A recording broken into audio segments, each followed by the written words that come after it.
आप देख रहे हैं LN न्यूज। नमस्कार। आज पुन्हा एकदा आपल्या सर्वांना शिवसेना भवनमध्ये भेटत आहोत आम्ही, कारण या महाराष्ट्रात परत या 2-3 आठवड्यांमध्ये आणि खास करून या गेल्या 2 दिवसांमध्ये घडामोडी वाढत चाललेल्या आहेत। आपल्या सर्वांना माहिती असेल, आपण पण काही जण माझ्यासोबत आलेले आहेत। मी, दानवे साहेब, सचिन भाऊ अहिर, आम्ही सर्वच नाशिक जिल्हा आणि पुणे जिल्हा इथे अनेक शेतांवर बांधांवर गेलो, शेतकऱ्यांशी भेटलो आणि झालेलं जे नुकसान आहे ते भयानक आहे। भयंकर नुकसान या महाराष्ट्रात झालेलं आहे।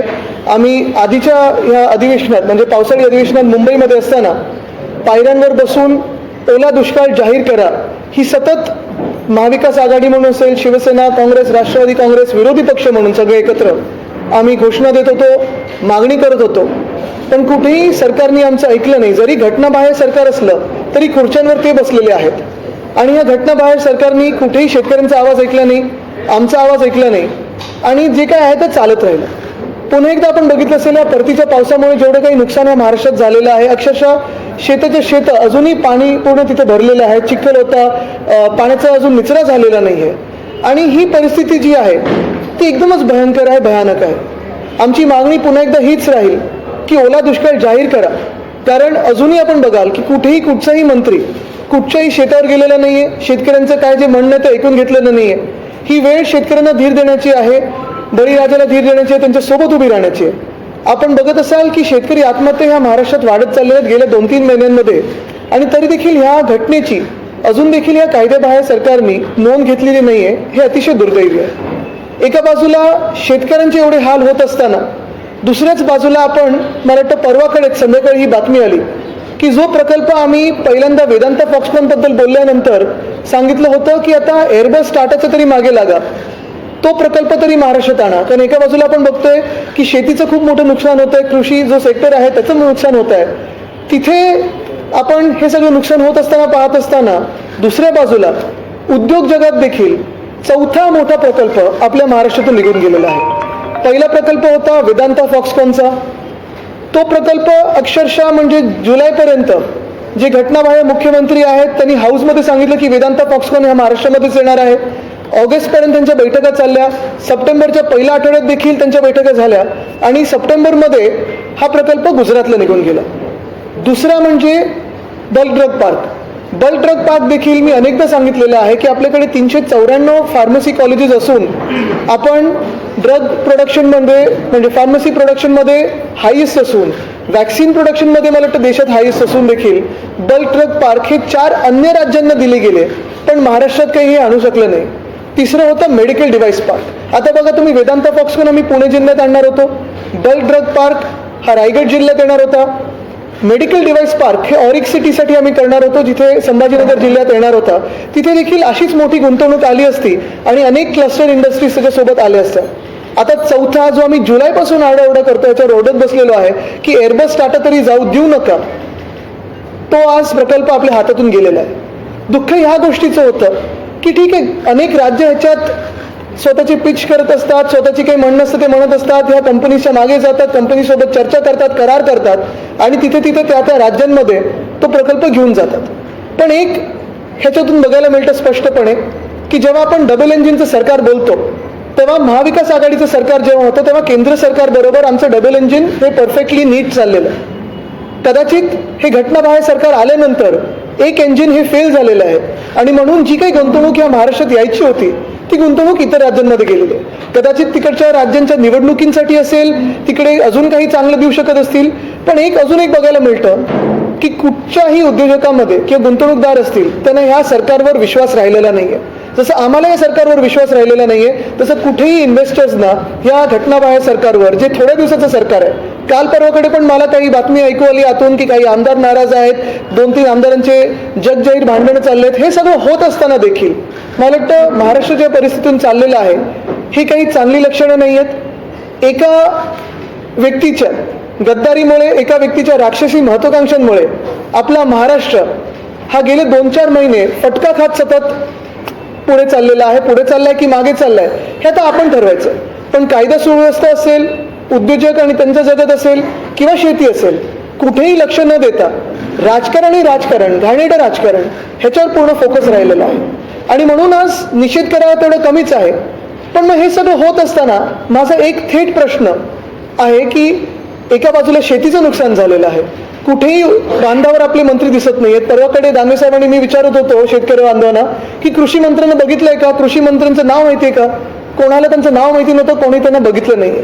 कृषी मंत्री राजीनामा देणार का? मुख्यमंत्री उपमुख्यमंत्री हे त्यांचा राजीनामा घेणार का? कारण एवढी मोठी परिस्थिती असताना देखील जिल्हाधिकाऱ्यांसोबत त्यांना बसायचं असतं वेगळा कार्यक्रम करायला, पण कुठेही शेतकऱ्यांचं जे काही हित आहे ते मनात त्यांनी घेतलेलं नाहीये.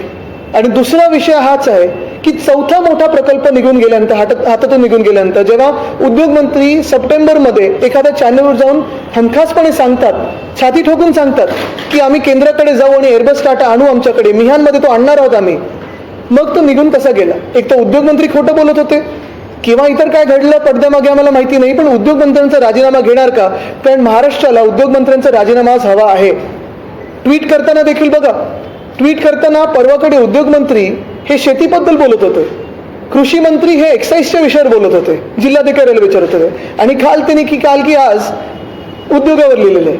ठीक आहे, तुम्ही माझी मजा उडवू शकता, मला नावं ठेवू शकता, पण महाराष्ट्राला तुम्ही जेवढं मागे नेत आहात महाराष्ट्र तुम्हाला माफ करणार नाही. ह्याच्यात आपल्याला अजून काही प्रश्न असतील तर विचारू शकता. हा आपण जवाब देंगे ना. गोष्ट आहे की उद्योग खात्यामध्ये 14 पासून शिवसेनेकडे होतं, आता सुद्धा जर स्पीड झाला असेल तरी सुद्धा त्या शिवसेनेकडे.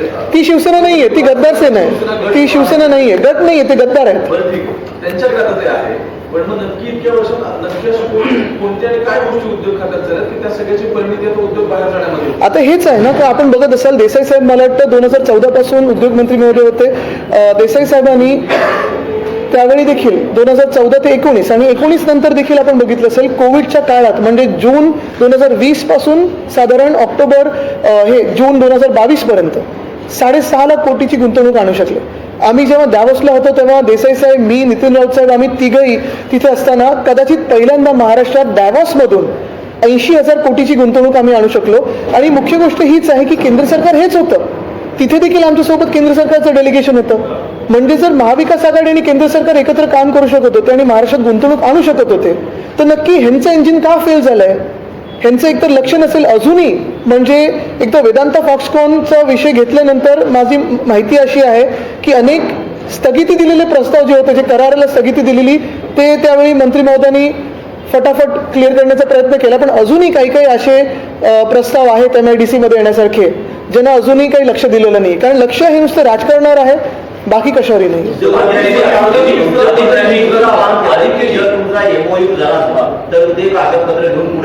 हो, पण आता उद्योगमंत्री आहेत कोण? आणि छाती ठोकपणे मग चॅनलवर येऊन सांगितलं कशाला होतं? चला एक क्षण धरा की आम्ही काही बोललोच नाही, पण केंद्रात तुमचं सरकार आहे, राज्यात तुमचं सरकार आहे, एकाच पक्षाचं सरकार असताना मग उद्योगमंत्री जेव्हा एखाद्या TV चॅनलवर जातात आणि सांगतात की आम्ही केंद्राशी बोलू, आम्ही टाटाशी बोलू, मग टाटा साहेबांना का भेटायला गेलं? तर तेव्हा काय चर्चा झालेली की गुजरातला ते पाठवा? पुन्हा एकदा 3-4 महिने तुम्ही आता मंत्री आहात, मग तुम्ही 3-4 महिन्यामध्ये काही केलं नाही का? बरं, 2 माझ्याकडे पत्र आहेत जी आपल्या माध्यमातूनच मला सर्वांच्या माध्यमातून मिळालेली आहेत. एक आहे छगन भुजबळ साहेबांचं, ते 31 ऑक्टोबर 2021 लिहिलेलं टाटा साहेबांना, N चंद्र साहेबांना, आणि हे टाटा साहेबांना पत्र आहे. दुसरं पत्र जे आहे ते गडकरी साहेबांचं आहे, ते ऑक्टोबर 2022, म्हणजे दोन्ही ऑक्टोबरचीच पत्र आहेत, 21 आणि 22. ह्याचा अर्थ हाच होतो की काल जी त्यांनी माहिती सांगितली की सप्टेंबरमध्येच मागच्या गुजरातबरोबर करार झालेला, ही चुकीची आहे. आता देसाई साहेब, खरं की खोटं मला सांगा, आपण 7 वर्ष आपण सगळे एकत्र काम करतात, गेले 2.5 वर्ष मी आपल्यासोबत काम करतो, शिकत आहे.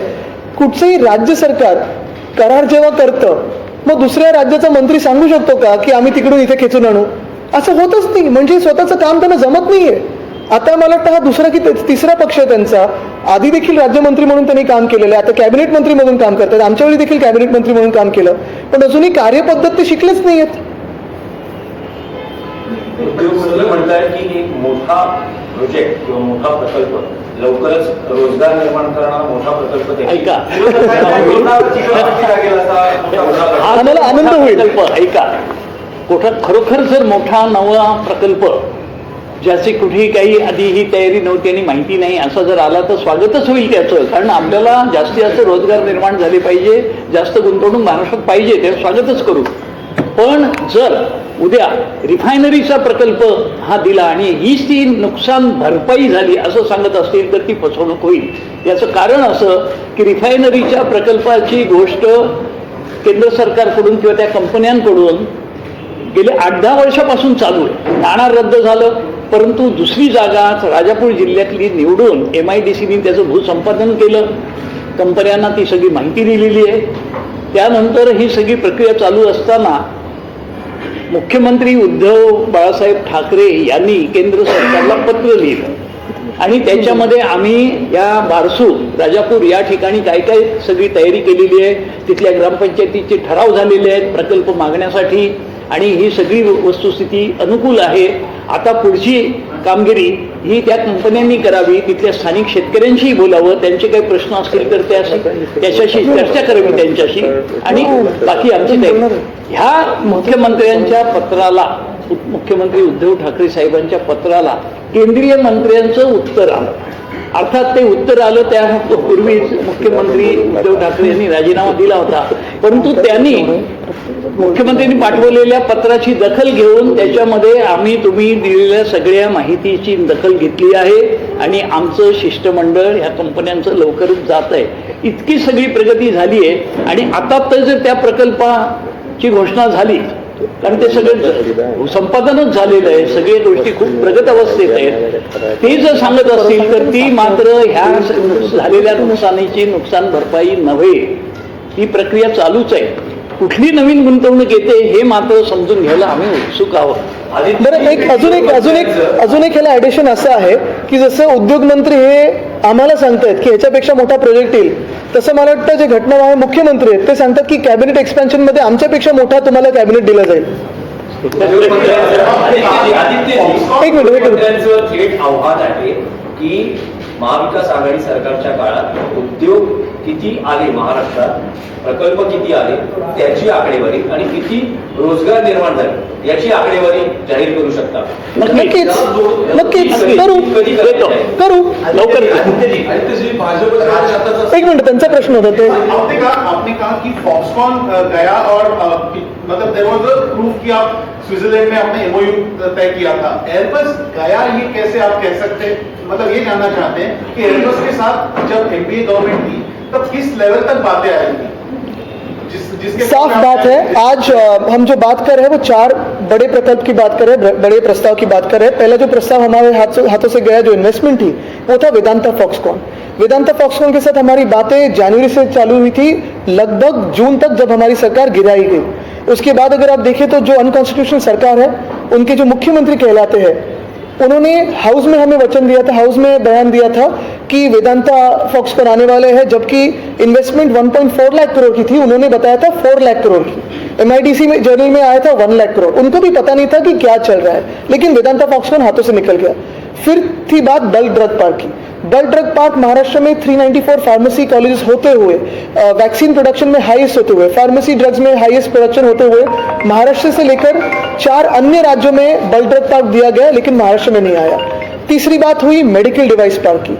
वो हमें लाना था संभाजीनगर डिस्ट्रिक्ट में और एक सिटी में, वहां से वो निकल गया. 4 अन्य राज्यों को दिया गया, लेकिन महाराष्ट्र में नहीं आया. और चौथी बात आज जो हम कह रहे हैं वो एयरबस टाटा की. बात साफ है, एयरबस टाटा की डील, ये सबको पता था कि पिछले साल से बातें हो रही थी. जो सितंबर की वो बात कर रहे हैं वो डिफेंस मिनिस्ट्री के साथ, गवर्नमेंट ऑफ इंडिया के साथ उनका टाइप हुआ था.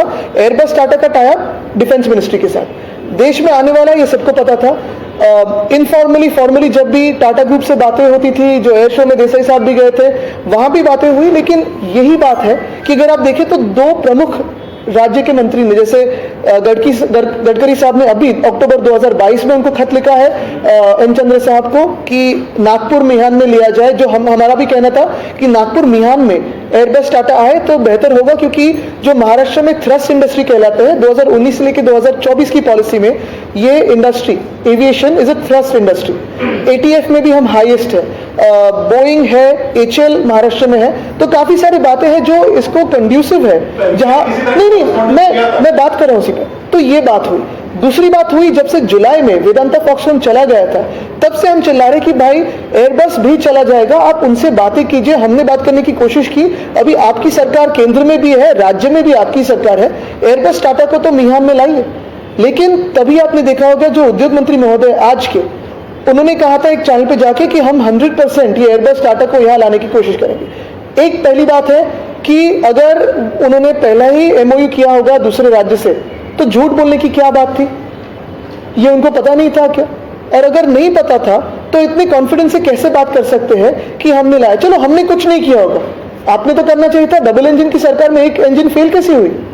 और इतनी फेल हुई की चारों प्रोजेक्ट हाथ से निकल गए। भाजपने असं मत मांडले असता की मागच्या 2.5 वर्षामध्ये हे प्रकल्प थांबवण्यासाठी काही लिगल डॉक्युमेंट झाले असतील किंवा काही लिगल थांबवण्यासाठी प्रयत्न झाले असतील तर ती कागदपत्र मग समोर आणली का जात नाही? आता एक चांगलं झालं की पहिल्यांदा तो पक्ष बोललाय, दोन दिवस त्यांना गद्दारांना मार खायला ठेवलेलं प्रेसमध्ये, तर त्याच्यात पण हेतू काय बघा, विचार करा की खरोखर भाजप ह्या 40 लोकांच्या पाठीशी उभा आहे की त्यांना पण हे दाखवायचं की या 40 लोकांना काही प्रशासन जमत नाही, हे थोडा विचार करा।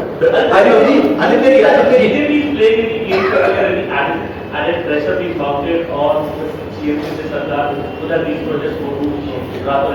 Is that what your understanding is of the whole situation? What do you feel?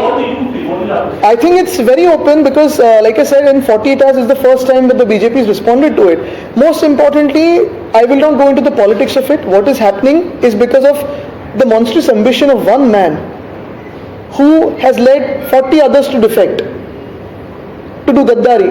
The state is suffering today. The state is suffering in the field of agriculture, the state is suffering in the field of women's safety, the state is suffering in the field of law and order, the state is suffering in the field of industries. It is one man's monstrous ambition that has led to the downfall of the state, and the state is watching this. आदित्यजी, महाविकास आघाडीच्या नेत्यांनी narco taste करा अशी मागणी केली जाते, कारण Airbus आणि वेदांता हे दोन्ही प्रकल्प टक्केवारीमुळे गुजरातमध्ये गेले असं सांगतात. ठीक आहे ना, पण 4 महिने मग कोणाचं सरकार होतं? आमचं जर अजून एवढी वट असेल तर मग आम्हालाच बसू द्या खुर्चीमध्ये। आमची जर एवढी वट असेल तर ते वाटेल ते बोलायचं, मनात येईल ते, त्यांना खरं सांगायचंय की तो जो 40 लोकांचा कंपू आहे त्यांचं करा। नक्कीच आहे, कारण अजूनही आपल्याला काल मला कोणीतरी सांगितलं की दिल्लीत मोठी चर्चा आहे, या सरकारचं किती स्थिर सरकार आहे ह्याच्यावर, अस्थिरतेवर चर्चा आहे। आणि महत्वाची गोष्ट हीच आहे की कुठच्याही उद्योजकाला विश्वास नाही आहे या सरकारवर आणि किती दिवस हे सरकार चालतं। खरं मी जर आज उपमुख्यमंत्री महोदय ज्या पोझिशनमध्ये आहेत असतो तर या सरकारमधून पाठिंबा काढून घेतला असता, कारण आपण बघतोय की ह्या सगळ्या गोंधळामध्ये त्यांचंही नाव खराब होतं आणि त्यांचं नाव खेचलं जातं।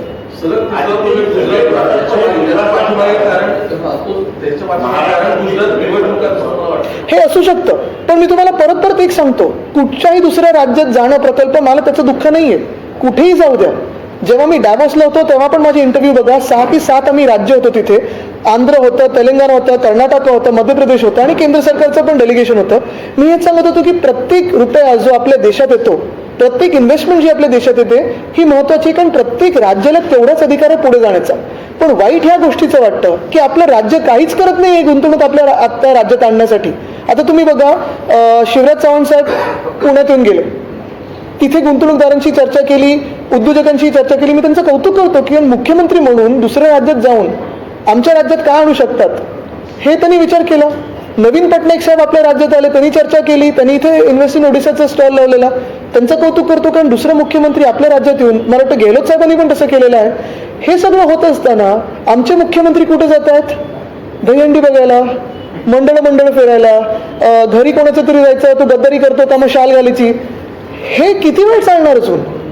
हे कुठेतरी लाज वाटायला पाहिजे ना, आम्हाला तरी लाज वाटायला लागले की अरे आमचे मुख्यमंत्री नक्की करतायत काय? घटना बाहेर जरी असले तरी आता खुर्ची त्यांच्याकडे पकडून बसलेत खुर्चीला।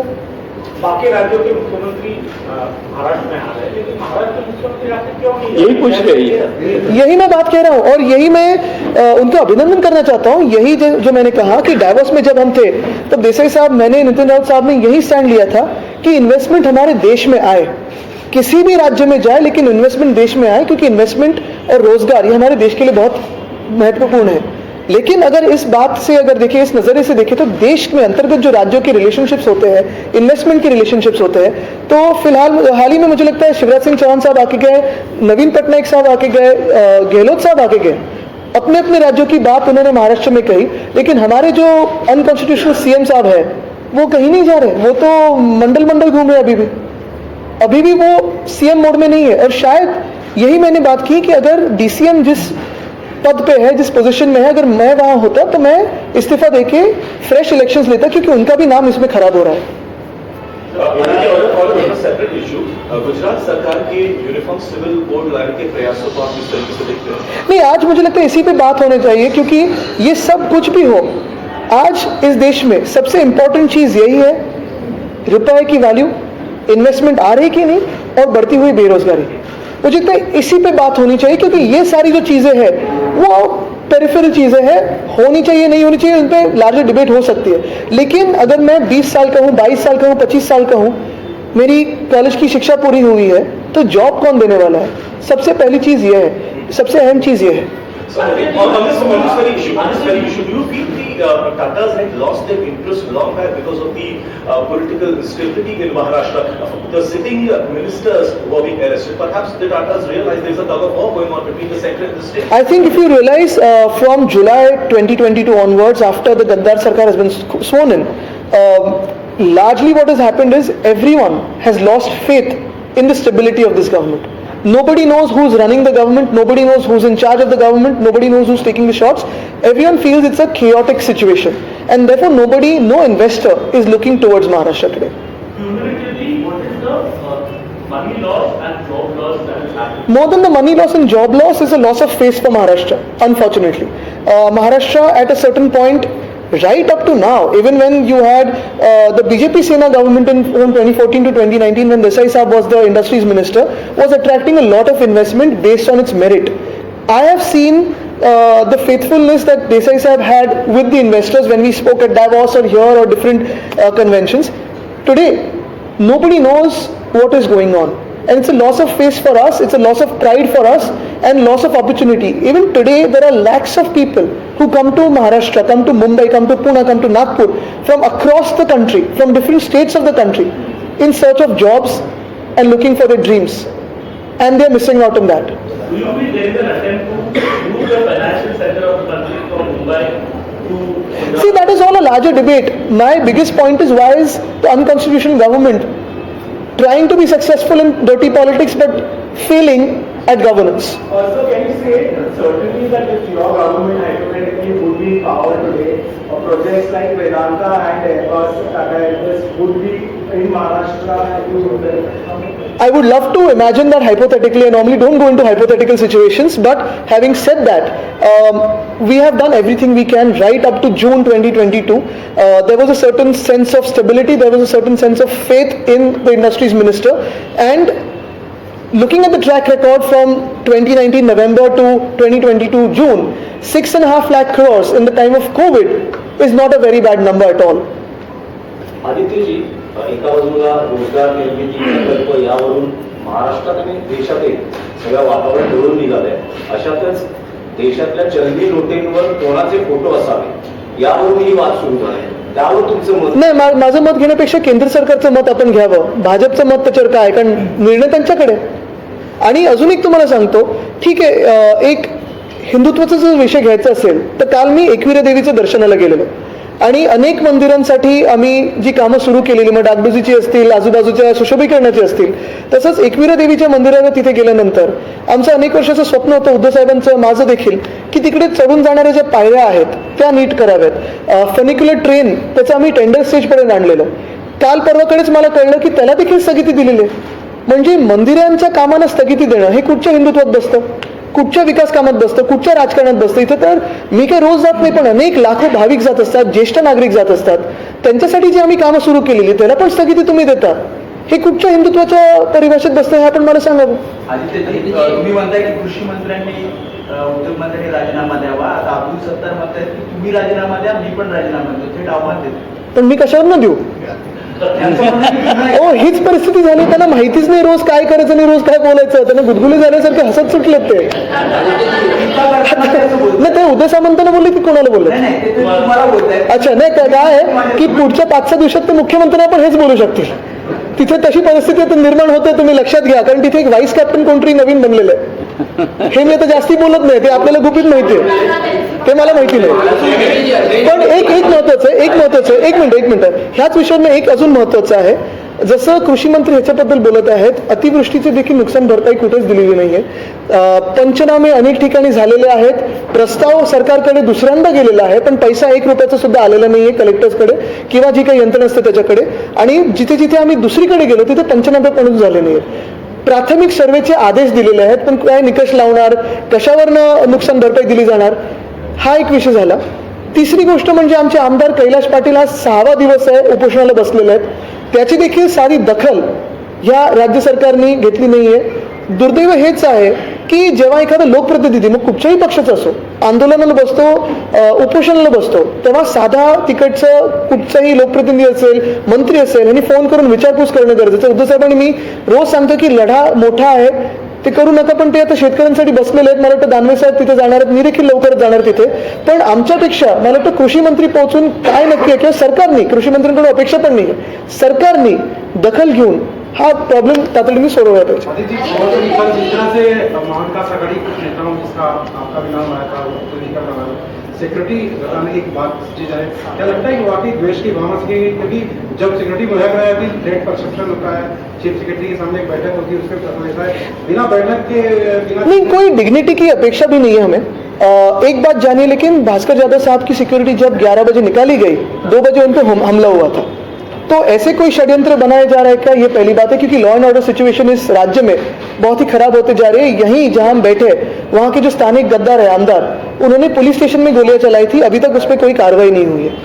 ये बात है. और दूसरी बात, ठीक है हमारी सिक्योरिटी ले लो, लेकिन युवाओं की जो जॉब सिक्योरिटी है वो तो दे दो. महाराष्ट्रातल्या अनेक नेत्यांची सिक्युरिटी कमी केली जाते, परंतु नार्वेकरांची सिक्युरिटी वाढवली त्यामध्ये कुठचे स्पीकर की आमचे? नाही, एक महत्वाचं आहे, आपण बघा, सिक्युरिटी कमी करणं वगैरे हे सरकारच्या हातात असतं. तर त्याच्यात राजकीय काही विषय वगैरे का, हा वेगळा विषय झाला. भास्कर जाधव साहेबांवर हमला जेव्हा झाला तेव्हा 11 वाजता त्यांची सिक्युरिटी काढली आणि 2 वाजता अटॅक झालेला. असं काही षड्यंत्र ह्या इतर नेत्यांसाठी होत आहे का? कारण कायदा सुव्यवस्था परिस्थिती अशी आहे की ज्या माहीम दादरमध्ये आपण बसलो, इकडच्या स्थानिक गद्दारांनी पोलीस स्टेशनमध्ये गोळ्या चालवून अजून कारवाई झाली नाही. त्यांना आता मंत्रीपद पाहिजे. तर ठीक आहे, एक्सपेन्शन जेव्हा होईल तेव्हा होईल, अजून काही चिन्ह दिसत नाही त्याचं. दुसरी गोष्ट ही आहे, सिक्युरिटी काढून घ्या, पण तरुणांच्या जॉब सिक्युरिटी बद्दल कोणी बोलत नाहीये. तो महत्वाचा विषय झालेला. आणि तुम्ही ठाकरे गटातले बघण्याचे नेते पुन्हा एकदा रडारवर येत आहेत का किंसुमयांच्या? कारण किंसुमयांनी आता पुन्हा एकदा आरोप करायला सुरुवात केली आहे. माझी मागून किशोरी पेडणेकर यांना चौकशीसाठी सुद्धा बोलवण्यात आलंय. काय स्ट्रॅटेजी? आता गेल्या 3 महिन्यातलं तुम्हाला राजकारण कळलेलं आहे. पण मला वाटतं आजचा महत्वाचा विषय हाच आहे की शेतकरी हे त्रस्त आहेत, त्यांना मदत पोचलेली नाहीये. आमचे आमदार कैलाश पाटील 6व्या दिवसावर बसलेले आहेत आज, तरी त्यांच्याकडे कोणी दखल घेतलेली नाही. शेतकरी बिचारे एवढे त्रस्त आहेत, काल आम्ही तिथे जाऊन फिरत होतो, अक्षरशः कोणी त्यांच्याकडे बघायला गेलेलं नाही बांधावर. हा दुसरा विषय. तिसरा विषय याच्यात अजून महत्वाचा आहे की कदाचित आम्ही फिरायला लागल्यानंतर आता मुख्यमंत्री, उपमुख्यमंत्री परत घराघरा फिरायला सुरू होतील, महाराष्ट्रात बांधावर जातील. पण जे मला शेतकऱ्यांनी सांगितलं की साहेब, जोपर्यंत आम्हाला हातात मदत येत नाही आम्ही यांच्यावर विश्वास ठेवणार नाही. आम्ही त्यांना विचारणार आहे देता की जाता. कारण घोषणा अनेक झालेल्या आहेत. आपल्या आठवत असेल जून जुलैमध्ये दहीहंडीसाठी पण घोषणा झालेली की खेळाचा दर्जा देऊ, इन्शुरन्स देऊ, अशा अनेक घोषणा झालेल्या आहेत. पण घोषणेवर कुठेही अंमलबजावणी झाली नाहीये. हातात जो पण मदत येत नाही तोपर्यंत शेतकरी हा शांतता बसणारच नाही, तरी विश्वास पण ठेवणार नाही. दुसऱ्या बाजूला जसं मी सांगितलं की उद्योजकांमध्ये देखील एक वेगळं वातावरण आहे. महाराष्ट्रात कोणाला यायचं नाहीये, कारण कायदा सुव्यवस्थेचे जे प्रश्न असतील किंवा राजकीय अस्थिरतेचे प्रश्न असतील, हे कुठेही चांगलं चिन्ह नाही महाराष्ट्रासाठी. मला वाटतं हेच मी सतत सांगत आहे की पुन्हा एकदा जर निवडणुका घेतल्या तर स्थिर सरकार येईल आणि लोकांना जे पाहिजे ते सरकार येईल. धन्यवाद.